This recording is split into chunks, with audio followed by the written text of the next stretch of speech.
Hello, everybody. Good morning, good afternoon, good evening, as the case may be, and welcome to today's webinar where we're going to be discussing creating a strong corporate culture, and we're going to be going through a high-level overview of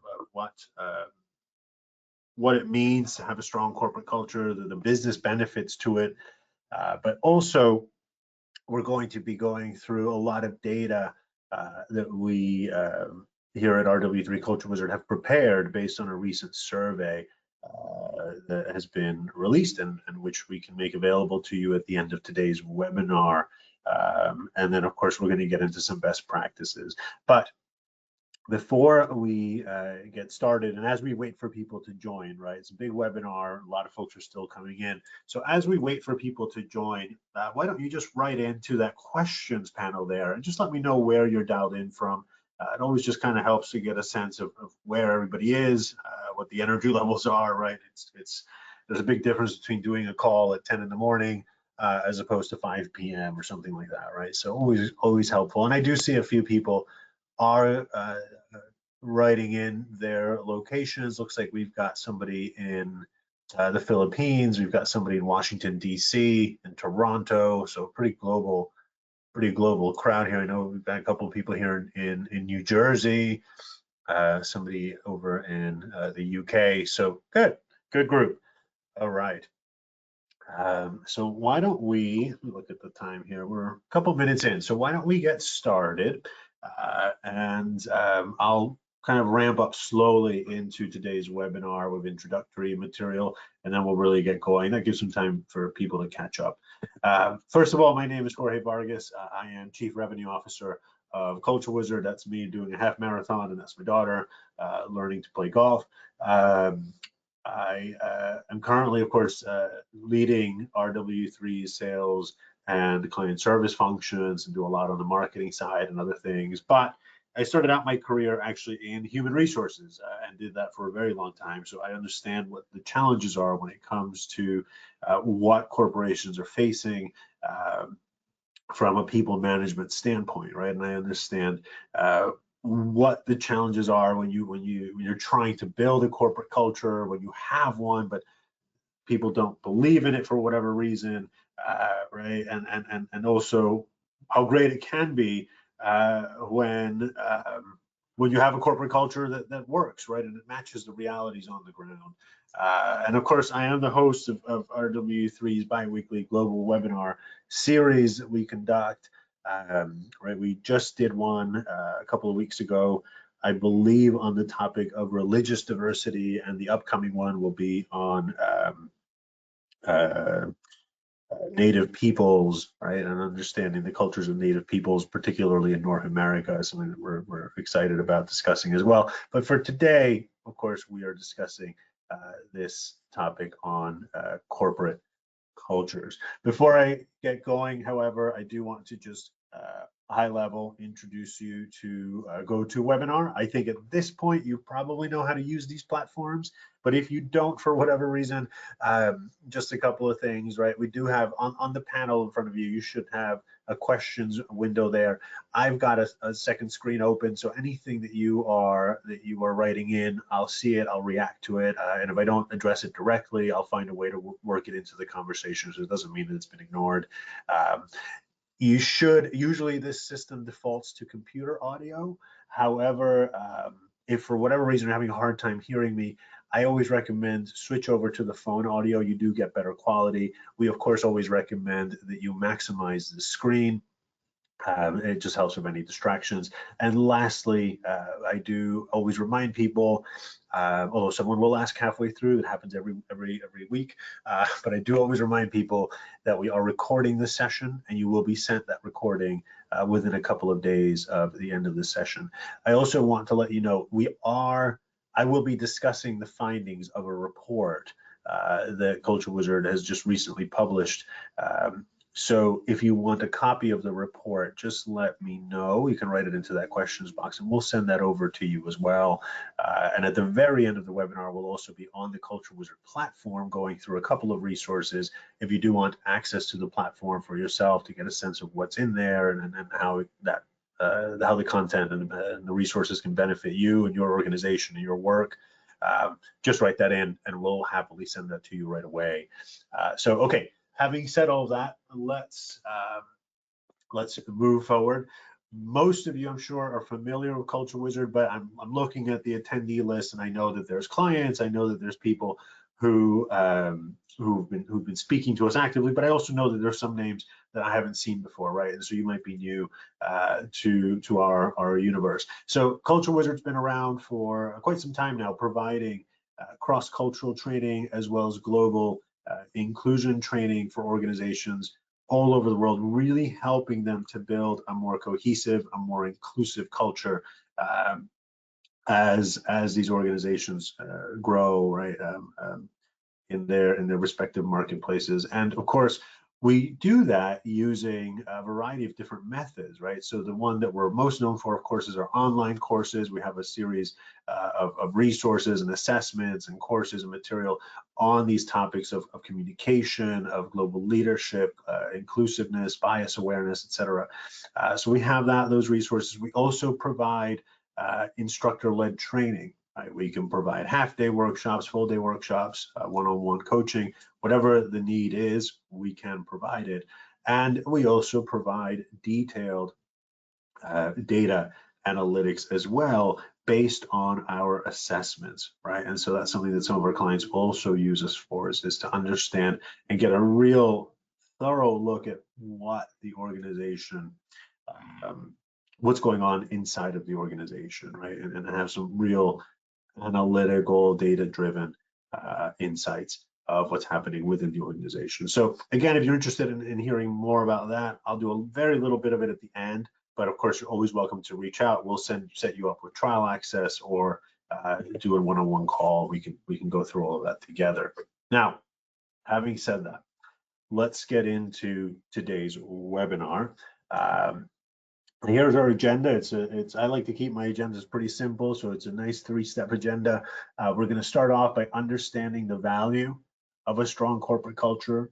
We're going to talk about what the data says regarding corporate cultures and values and so forth within organizations. And lastly, strategies on how to create a strong and a healthy corporate culture. But let's start with why it matters, right? Why are we having this conversation? Why is everyone talking about corporate culture? Why is everyone talking about inclusion and all these things? Right? What is going on? And what I'd like to ask you before I really get started is I'd like to get a sense of you, from all of you, as to what you think a corporate culture is, or what the value of it would be, right? What does it do within an organization? What is its role within an organization? Okay. Seeing a couple of comments coming in. So someone's writing in, right, that it's a set of values and ethics for the company to live by. Someone else writing in that primarily aspirational goals for the organization to live by, but sometimes they can be a marketing exercise, norms of how we do work around here, make staff comfortable at work with and where company values meet those of their staff. Absolutely. Yeah, I mean, it's all those things, right? And even, you know, the person who wrote about there's a component to it that's a little bit marketing. It's that too, right? It's absolutely that too. All right, but yes, it's all these other things, and it really is this set of ethics, right? We like to think of it at CultureWizard as the company's operating system, right? The company's engine, right? So that's pretty much how we think about it, right? It defines how a company's culture defines how individuals within the organization work, how they communicate, and ensures the quality of the organization's products. Right? A strong corporate culture will override local, regional, and national cultural differences, right? And it gives an organization a common goal. And as many of you are saying, right, it ultimately will define the company's success. And one other person wrote in something that I really like, so I'm going to just read it out loud, is that it's the personality of the business. And that's such a nice way of putting it. I don't think I've heard that one before, but I really like that one. So that one I'm going to write down myself and kind of commit to memory, because it's true, right? It's very much the personality of the business, of the company, right? But why is it so important? I want to go to that middle statement, right, about overriding the local, regional, national cultures.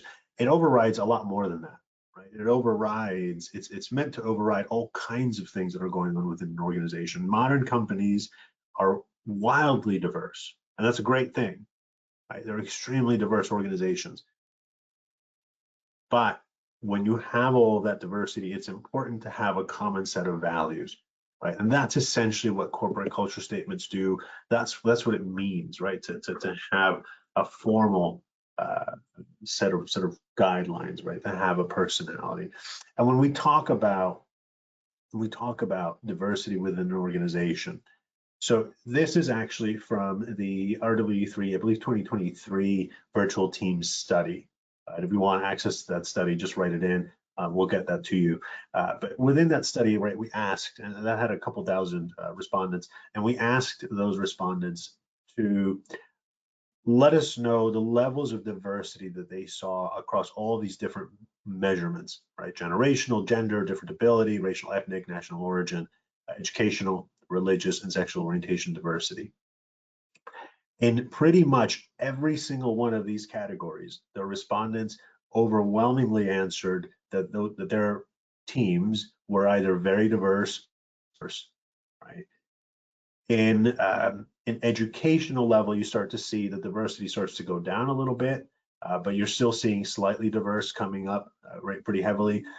And in religious diversity and sexual orientation, you see don't know. They are the largest respondent group, so to speak. The reason why, of course, is because those are not visible, right? Typically, you can't see someone's religion just by looking at them. You can't see someone's sexual orientation, and even the educational level. If you look carefully at the statistic, it's the third one from the bottom. Even there, the I don't know number is a little bit higher than it is for some of the other ones, right? Because again, you can't always see that either, right? Unless they have their diplomas or something, or you're looking up their LinkedIn. Why is this important? Because it demonstrates how diverse organizations are. And this is true across all companies, pretty much anywhere in the world. Right? You're going to see these increasing levels of diversity. And when that happens, you really want to make sure that you have a leadership team and senior managers and middle managers even who know how to work with groups who are different from themselves. Right? It's very important.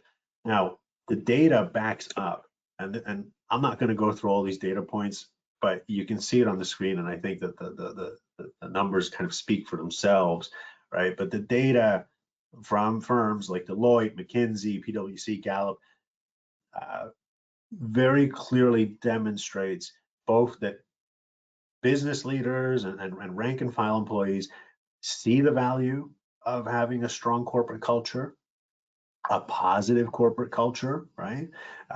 They understand its impact on increased employee engagement, right? So you see there 72%, this is from PwC, saw that corporate culture increased employee engagement. 69% said that it improved performance, right? That a positive corporate culture improves performance. From that, right, Gallup then goes on to state that engaged workforces are 21% more profitable. They have 59% lower turnover and have 41% lower absenteeism. Does anyone know that the metric, this is my old HR brain, there's a simple rule of thumb for how long it takes to hire somebody, since we're talking about turnover, how long it takes to hire someone. Does anyone know the metric for that? Anyone want to write it in? It's based on a number of weeks, and it correlates to salary. Anyone have that one? All right, I see someone's writing it in. So yes,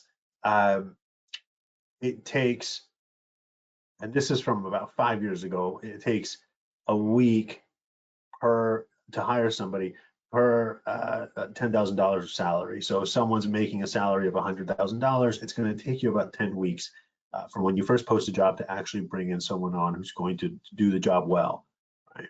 Now, what does that mean for an organization? Right? For one person, it's not a big deal. It's 10 weeks, you can handle it.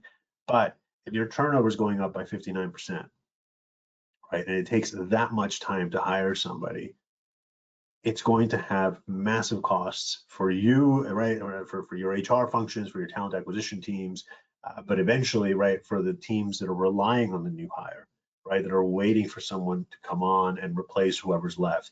This right, just that one statistic about turnover is so fundamental to a team's success, certainly, but ultimately, right, if you multiply it out across all the teams within the organization, to an entire company's success. That's why you're seeing that increase in profitability, right? And so much of this has to do, again, with this sense of the company's personality, right? As someone wrote before, and what that personality is, and how those values, how that culture is mirrored within the organization. And I use that concept of mirroring within the organization very carefully here, because this is where we're going next, right? So we all agree corporate culture, if it's positive, is great. It helps, it increases profitability, it makes people happier, it increases engagement, reduces turnover. All of that's very, very positive, right? It does a lot more, right? I'm just quoting a few things as I stare at the screen here. But as pleasant as all of that is, there is another reality, right? And it's one that I think many of you on this call are aware of, which is that there's a little bit of a disconnect in terms of what a company's culture is officially, what the values are officially, right? The ones that you have on your wall in your office, right? As you walk in, the ones that are on your website, and the reality within the organization. And that's not true everywhere, but it's true in a lot of places. So I'll give a quick example, right? If any of you, you can raise your hands or comment on the chat box. This is a new trend in many offices, right? You have your bar, your office bar, with candy and snacks, and they'll have beers on tap and all of these cool things, right? I used to work at a company that did that, and they would do right, the snacks and the beers on tap, and happy hours on Fridays at the office, and team lunches every week. Everyone got like a catered lunch from a restaurant of their choice. It was really fun. And the values were essentially, we like to have fun, and everyone's family, right? That was a strong message. The problem was, once you got out of the happy hour stuff, like, yeah, you had a lot of snacks at your desk, but you were still being expected to do, 9, 10, 11-hour days. People were anxious about taking time off.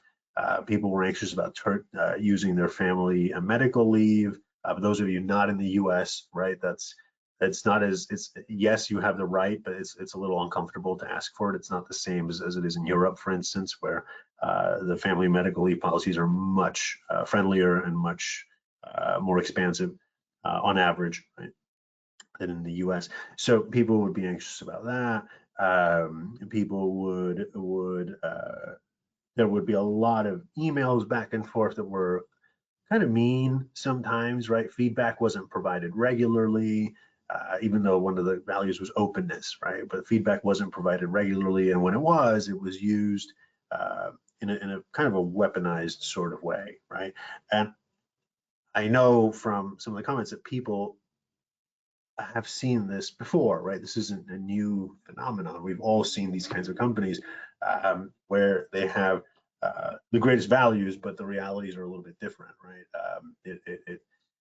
It's a phenomenon that you see, unfortunately, very often in organizations. And as HR professionals, it very much becomes your job, right, and those of you, in talent and L&D, you're all still within that general atmosphere, right? It becomes your job to figure out, well, okay, how do we live up to these values, and where is the disconnect, right? What's happening here? So that's where we're going to turn to next, and we're going to start by looking at some of the data. This is the report that CultureWizard has just recently released, right? The RW3 corporate cultures, corporate culture insights report. Sorry, say that 3 times fast. Right, and the key takeaway is that it shows the deep divide between what leadership is seeing and what the rest of the organization is seeing. Across industries, right, and across multiple different companies, we're seeing this phenomenon, right, this difference between the values that senior leadership sees and the culture that they see, and that's seen by rank and file. Right. The report, of course, the data comes from a couple thousand respondents from across different industries globally, both senior leaders as well as middle managers, rank and file, right? So it's a pretty diverse group of people. And again, if you are interested in seeing the result for yourself, the report for yourself, just let me know through the text box, and we'll send that across to you. But let's go in and actually drill down a little bit. So essentially, the respondents were asked to give a corporate culture score, right, on a scale of 1 to 10, and they were separated by whether they were entry level, C-level, intermediate manager, et cetera, right? And and here on the screen, it reads from left to right, right? The further right you go, the more senior the job title becomes. And what you can see, right, is pretty clear, is that for entry-level employees, they were basically giving a score of about 6.5. For executive C-level employees, they're giving a score that's a lot closer to 8, right? So that's a pretty significant difference, right, on what we're essentially talking about is just a 10-point scale. And you can see how it sort of increases as people get more senior within the organization. I should also mention that the assessment, or rather the survey results, were kept completely anonymous and private for the respondents. So there was no fear of retribution or anything like that. People were answering freely.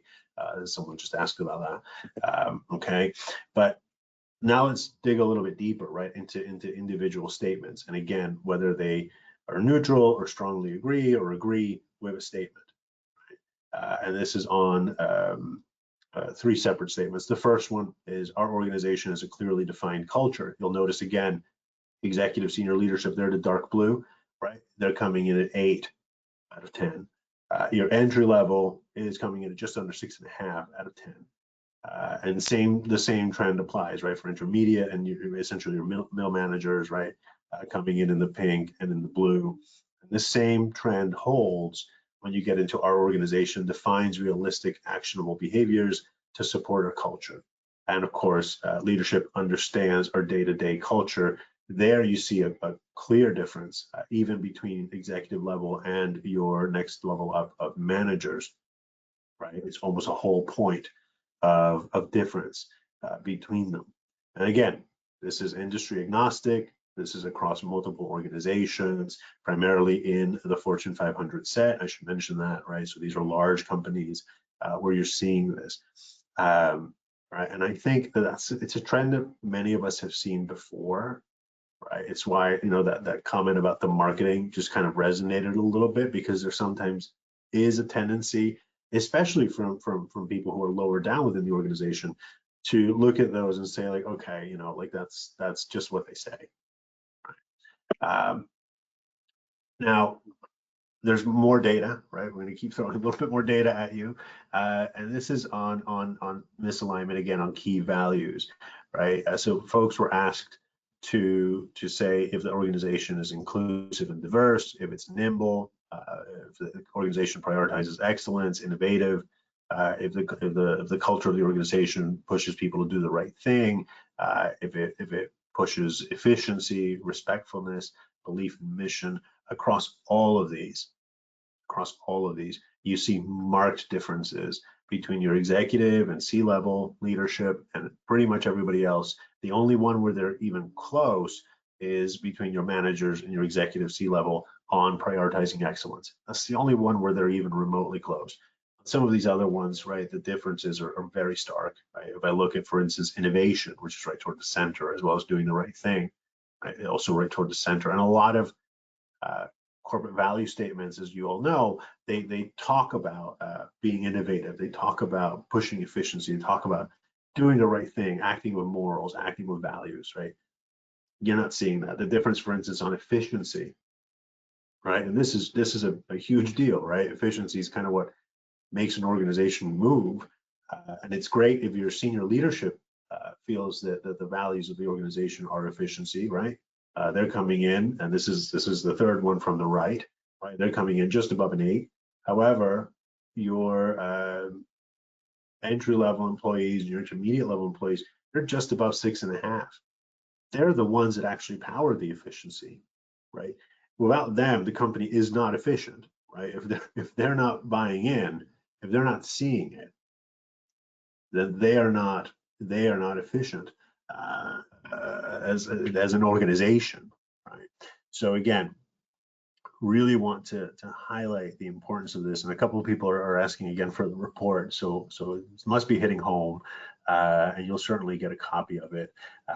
Right, but I wanted to kind of highlight that a little bit, and then let's move into the next one, right, where we see that there's a strong negative correlation between risk of turnover, and this kind of proves a statement that I harped on a few slides back, right? I believe it was the data from Gallup. Right, strong negative correlation between the risk of turnover within the next year and the strength of the company's culture. So essentially, the respondents were asked to rate the company's culture, right, scale 1 to 10, and then they were also asked their likelihood of quitting within the next year. The individuals who selected in higher numbers that they had a higher likelihood of quitting were also the ones that were selecting a weaker culture score for their organizations, right? And that makes sense, right, from a logical standpoint, right? Because that could point to unhappiness within the organization. But when you then throw in the fact that the people who were giving the lower company's culture scores were also your entry level and your middle management types, then it becomes much more problematic, right? Because then it again speaks to this concept that the values are not filtering down through the organization. And there's a lot of reasons for this, right? There's a lot of reasons for this. So, and it does require both further research, but it also requires a true analytical and strategic discussion internally, right, on a per company basis of understanding why would that be. And it also requires a high degree of honesty. Companies need to be true to themselves when they're doing this and understanding why are my senior leaders, my executives, why do they think that the company culture is one way and everybody else thinks it's something else, something more negative, right? It can't just be because everyone else is more negative. There has to be something else happening, right? Whether it's behaviors that aren't being mirrored or policies for some reason are getting held up as you filter down through the organization. And I'll give you an example, right? Sorry, I paused for a second just to think, is this on my LinkedIn? Because I don't want to bash a company. It's not. So one of my very, very first jobs while I was in college, I was working in retail. And is anyone, by the way, just we've got a lot of people here. Is anybody in the retail industry at all? Would love to see if there's a couple here and even just kind of get your thoughts as I move forward. It looks like there's one or two. So I used to work in retail when I was in college. And I was obviously very junior, right?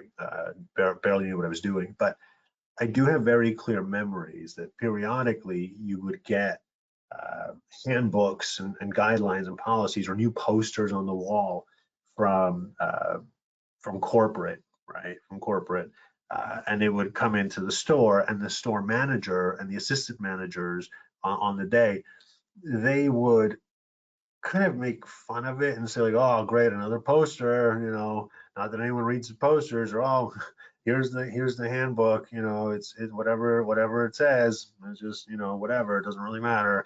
And sort of belittle what was being sent down, right? And I think it's something that others have also seen in entry level jobs, right? And those managers, right? I mean, ostensibly they're fine people, they're good people. The reason why they have those reactions is because they look at it as a time wasting exercise, right? And they're very driven by time and productivity.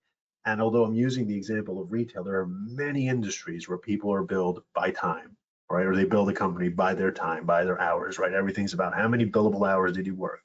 And so when there are policies that conflict with that, the policies are the ones that lose in the conversation, right? Because the managers will focus on profitability because that's what their bonus is linked to, right? That's what their salary is linked to. So at the end of the day, the average person will do what puts the most money in their pocket, right, at work. So it requires a conversation within each organization to understand why these things are happening. Right? I'll get now to the final slide where we're kind of still talking about some metrics. So individuals were asked to provide the word or phrase that comes to mind when they think about their organization's culture. The people who scored at least a 5 out of 10 within their organization, again, these were mostly the more senior people.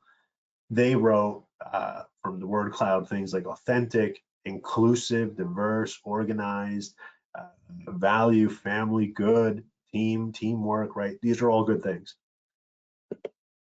This is the word cloud for the people who scored 5 or lower, right? Toxic, money, right? Kind of what I just talked about. It's if money is very much king, a lot of these values kind of fall apart. Fake, blah, right? You do see some positive things, right? I see diverse and so forth, but I'm seeing a lot of other things like corporate, right? And that's not a positive thing sometimes, right? Nothing, chaos, right? So you do see that coming in from people, right? And if I look a little further down, right, I see words that are even more direct, right? Dysfunctional, hypocrites, dysfunctional, why, right? So again, a very different understanding of or definition of the culture for these individuals who, by and large, are the less senior individuals within a company.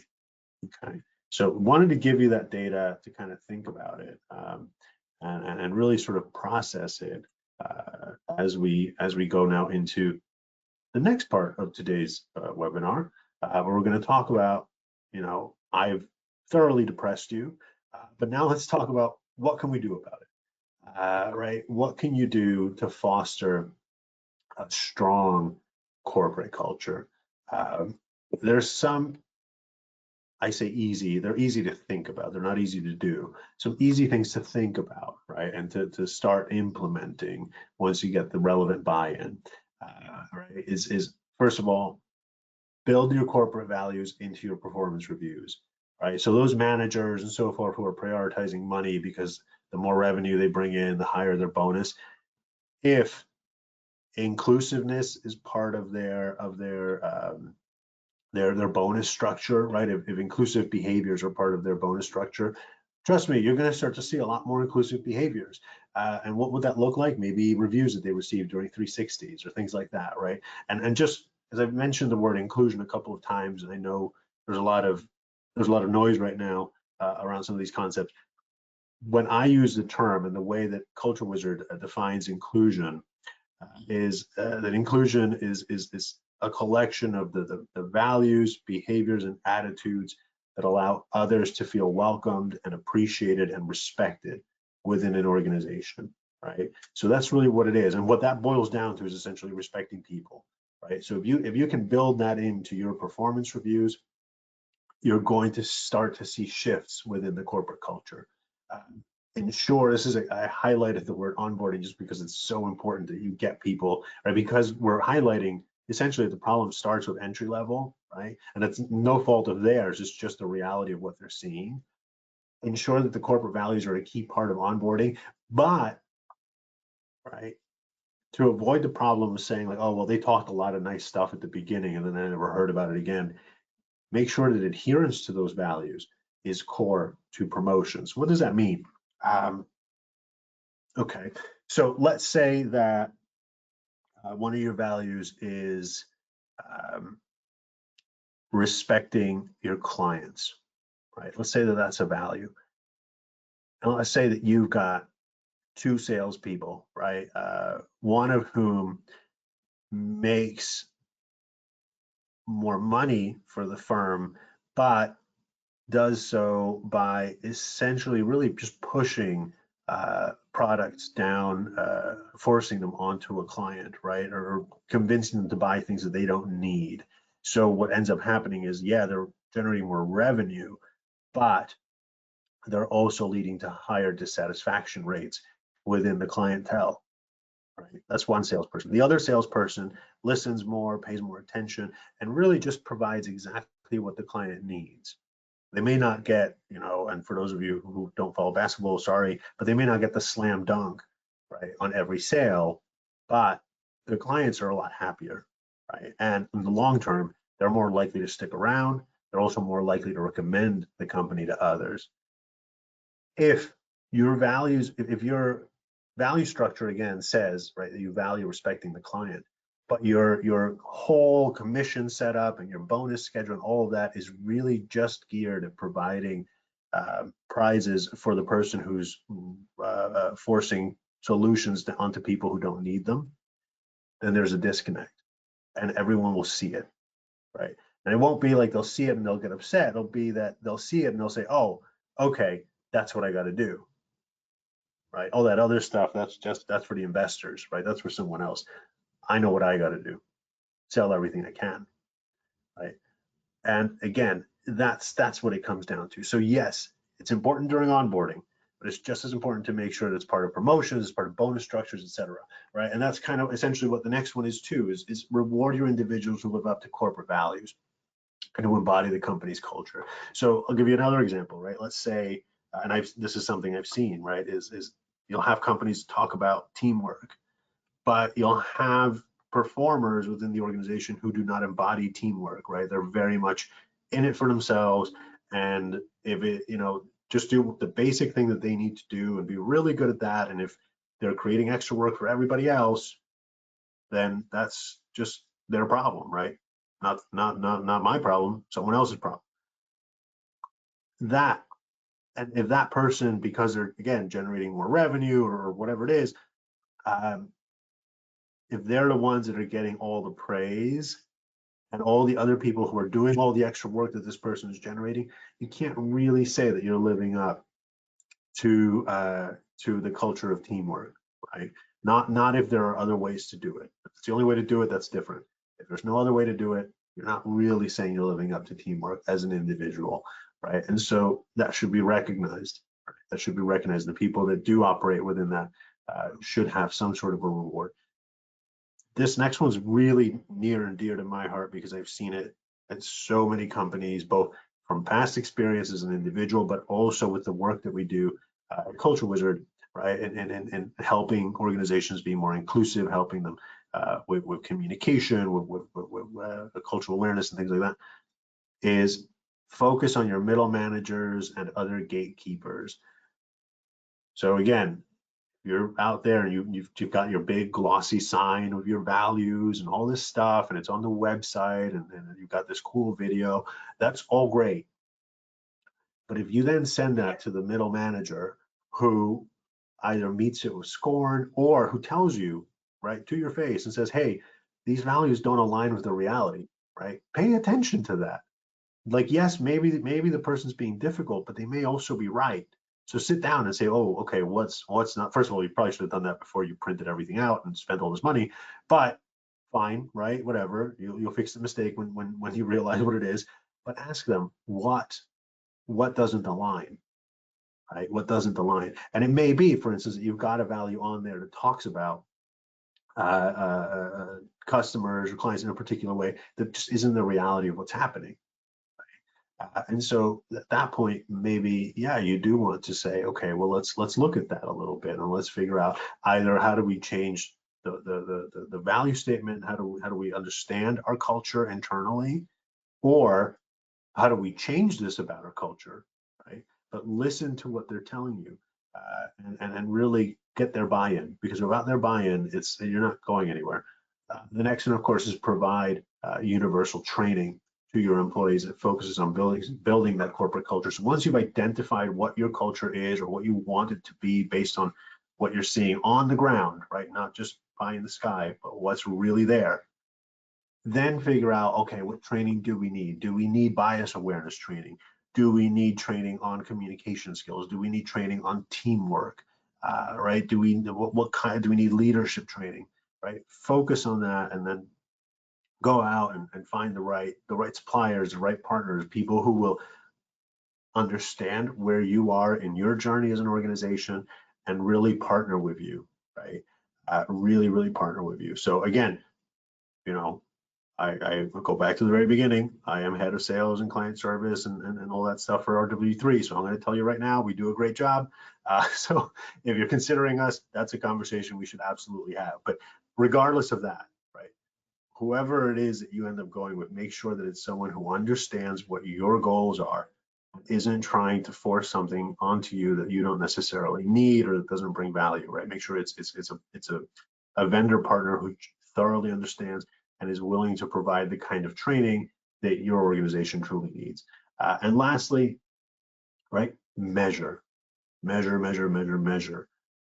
values within the organization, measure the culture. And there are ways to do that. I'm going to get into that in just a minute from the perspective of how CultureWizard does it. But you'll find, right, that there are ways to do this sort of measurement. And lastly, truly lastly, I snuck this one in, your management, specifically your senior leadership, they have to model these values and they have to model the culture, right? Whatever it is that you decide that culture is, once you've done all of this work, they have to model it. Because if they don't live it, right? If your culture is all about, we're a family and we respect everyone's time and we want everyone to have fun, but the culture is, look, we're working 24/7, you're always on call.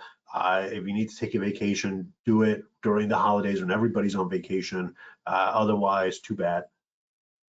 Then you're not really modeling that culture. And at that point, it just becomes one big act of hypocrisy. Right? And that's something I know that everybody on this call is looking to avoid, right? And ultimately, most senior leaders are also looking to avoid that. No one wants that to be the case. So at that point, you have to get them to model their behavior based on the values and the culture that is set, right? A positive value statement, positive culture for the organization. Okay. Now, having said that, I do want to move into a little bit of how we do it at CultureWizard. And I'm not going to spend too much time on this, right? I don't want to go nuts with this part, but I just wanted to kind of highlight with you a little bit of what we do. So we essentially have a 5-step approach, right, to assess what's going on within the organization, right? So we have tools to measure that. Then we get into designing, right? And this is done collaboratively with the client, designing a clear process for how we can make the company's culture match the realities that are on the ground, right?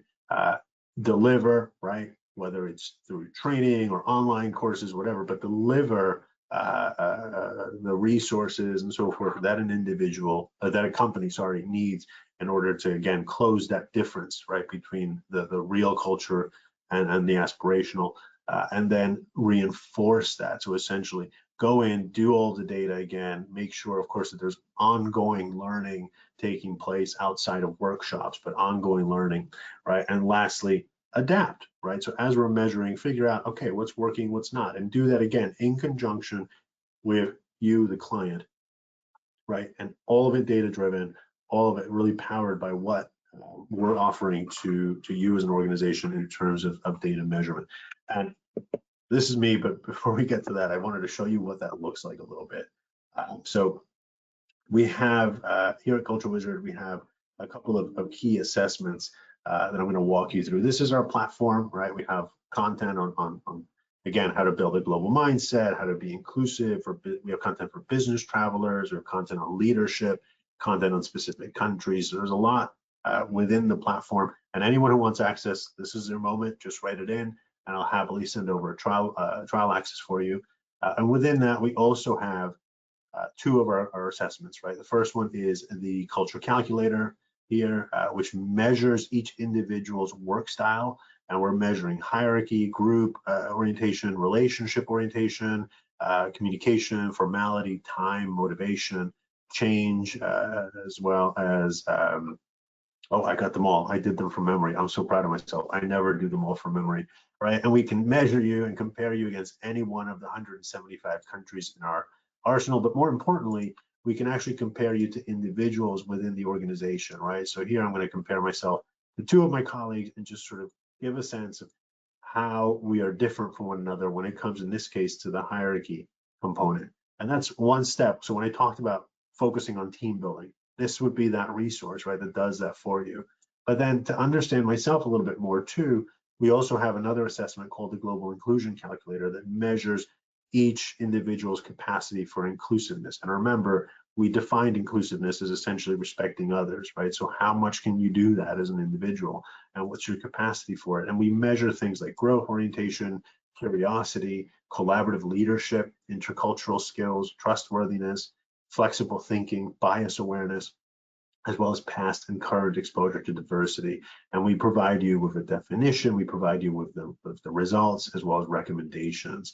So that's at the individual level what we're doing. But let's zoom out, right? Because we're talking about corporate culture. We're not talking about necessarily individual growth. For an organization, here we have an actual a live sample report of 1,100 people who have taken the culture calculator assessment, and we're now looking to see where they are on average, right? As an organization, where is everybody, right? So we're seeing that they're skewing pretty moderate actually across all of these dimensions, right? But slightly on the egalitarian side, on the direct communication side, slightly group oriented as well. And then of course, as we go a little bit deeper, we can see the score distribution. We can start to break this down by seniority, by job title within the organization, by region, right? All of that, of course, subject to what your needs are, right? To whatever it is that you want us to pull, to draw from. And we can then use this data to say to you, okay, so let's say that your values are, let me go back to this view. Let's say that your values are open communication, but as an organization, maybe you're skewing here, right? Maybe you're slightly more indirect as communicators. So then we have to have a conversation of, it doesn't mean that indirect communicators aren't having open communications, but how do you define it, right? What does it really mean?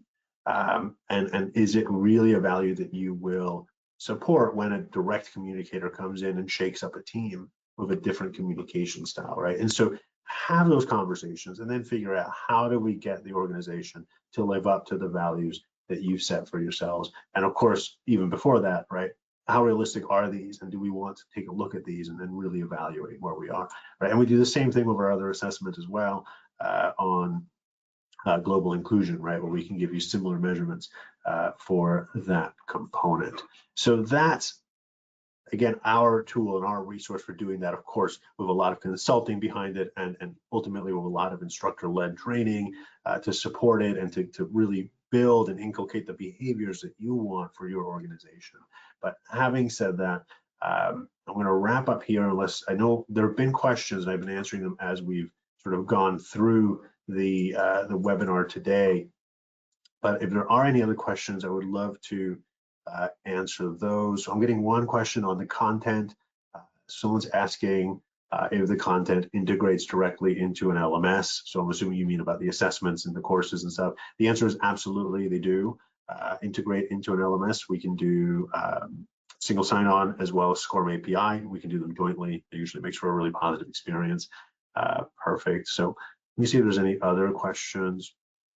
A couple of people asking me for the report. So absolutely, anyone who's interested in the report, if you haven't sent that in yet, just write that in here and we'll send it over to you.